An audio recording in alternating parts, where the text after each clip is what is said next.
Hey everybody, it is Thursday, July 12th, 2018.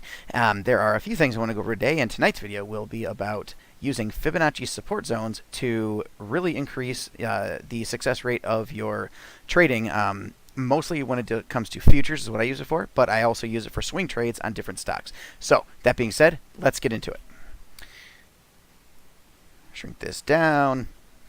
Okay, this is a 5-minute chart of the NASDAQ for today.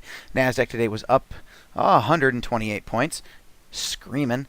So we had some really good opportunities to chart out some 5-minute pullbacks in this index itself. Right here in the morning, we charted out some pullbacks here, held a 618, absolutely perfect, and then ripped off. Also came back, held support here, ripped off again, came back, held support here. Actually held support here from about 11:10 to about 11:35, so about a half an hour this morning on Eastern Standard Time. And then it took off again. And then after we come back and get a little retracement, that's when we take out the Fibonacci again and start drawing some more support. Well, we found support right here, and then it took off again. So we started getting another pullback. So keep drawing some Fibonacci here, and we found a 50% retracement, a 382% retracement also, and another 786% retracement right here that created a clustered zone.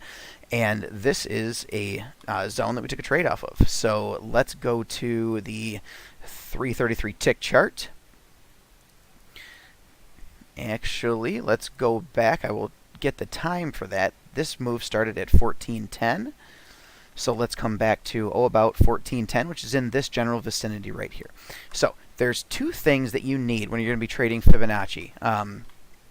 One being you need support, all right? So you need to find a support zone when it comes to the Fibonacci itself. You can't trade, and it really doesn't work well when you don't find a support zone and trading off of Fibonacci, only finding one line, one support decision or something like that. Whereas we like to try to find at least 3 support decisions stacked on top of each other to get a good support zone. So 1, you need to find support. And then number 2, you need a trigger, okay? This is something right in this with a mouse. There we go. So you need a trigger. And for the trigger, we come down to the 333 tick chart. We take our Fibonacci off a 5-minute chart, but to take the trigger, we come to a 333 tick chart. And what that does is this right here is the 34 EMA, which is right here. And then this is the 8 EMA, which is right here. And what we're looking for is an 834 EMA cross, which happened right here. So once that cross happened right there, that is when we go long or short the market. To go short the market would be an 8 crossing under the 34. Here we have the 8 crossing above the 34. So as this crossed above the 34, we would take a trade right in this region right here once it does cross. And for round numbers, let's just say we took this trade in the middle of the candle at 66. So 73.66. Okay? Now, that being said, we will jump to further off. Actually, we'll bring it right there. That way we can see the entry point right here. Now, what I do is I set my trading platform to a 5-point stop, 10-point target when it comes to that. So we have a 5-point stop and a 10-point target.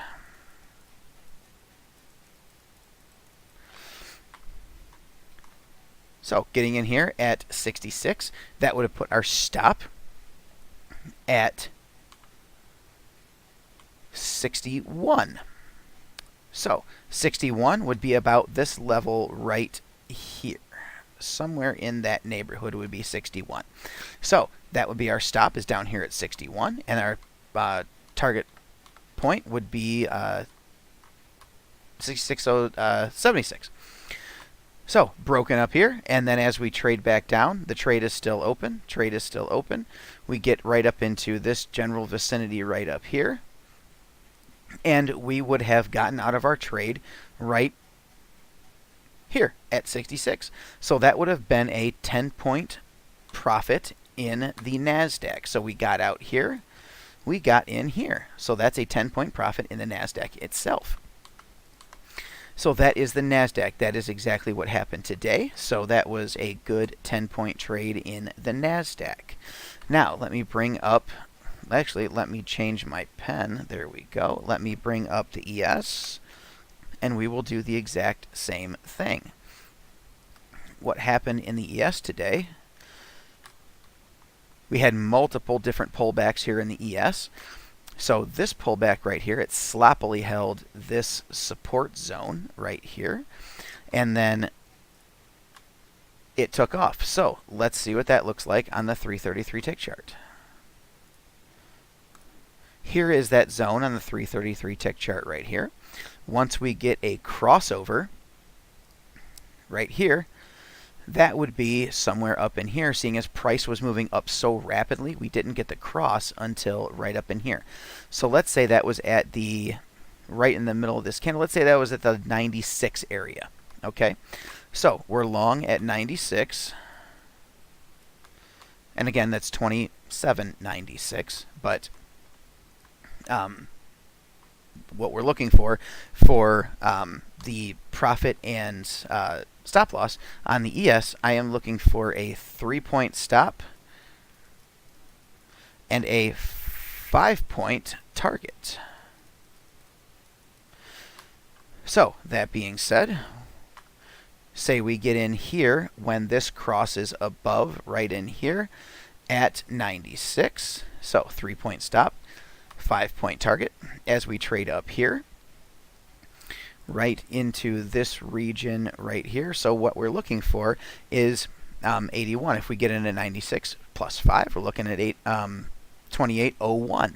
So right in here, we were up at about 99. No, we're not there yet. So trade stays on as we're looking for these fluctuations. Again, looking very good. We're making higher lows here, making higher lows, and we are making higher highs. So that is a trend. So once we see something of that nature itself, it is safe to stay in the trade, of course, with our stop down here at 3 points below. And then once we got up to our target, actually the market topped off at 28.01. So it was right at the top is what we sold. Doesn't happen every day. Actually, doesn't happen every month. But here the trade worked out to where we sold the absolute top and got our 5 points in the ES itself, and that's $50 a point, so that's $250 per contract. And the 10 points in the NASDAQ from the previous example, that is $200 on 10 points, so it's $20 per point on that. So there's a good $450 in profit in one trade on each of the S&P 500 and the NASDAQ itself. And as you can see, actually let's go to 1 minute charts, a little easier to see. And as you can see in the 1 minute chart here, this morning there were multiple chances to place Fibonacci on pullbacks here. So I was out of the house this morning and only traded this afternoon, and we were fortunate to find this trade that I did get into on this example right here, and then traded into this large volume spike right here at the high of 28.01. So that worked out very, very well. So that is the Fibonacci that I have for you tonight. Hopefully we'll get some more for you tomorrow. And anybody has any questions, comment below, like, subscribe, and I will catch you guys on the flip side.